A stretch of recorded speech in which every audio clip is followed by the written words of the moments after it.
آواز بن جانا اس کا کیا حکم ہے؟ چنانچہ نماز میں چھینک یا ڈکار کی وجہ سے جو آواز بن جاتی ہے، ڈکار ہوا ایسا کر کے، یا چھینک آئے زور سے آتی ہے، تو اس سے نماز فاسد نہیں ہوتی ہے، کیونکہ اس سے بچنا مشکل ہے انسان کے لیے، کیونکہ اس سے بچنا تو عام طور پر مشکل ہو جاتا ہے۔ چنانچہ فتاوی عالمگیریہ میں ہے وَقَدَ الْأَنِينَ وَالتَّعَوُّهُ اذا كان بعذر بان كان مريضا لا يملك نفسه فصار كالعطاس والجشع، اس طریقے کی عبارت لا تفسدو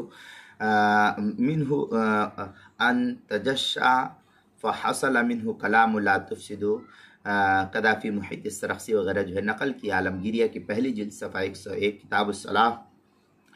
الباب السابع فیما یفسد الصلاۃ ما یکرہ فیہا، الفصل الاول فیما یفسد، جو مکتبہ رشیدیہ کوئٹہ بلوچستان کا چھپا ہوا نسخہ ہے، اس کے اندر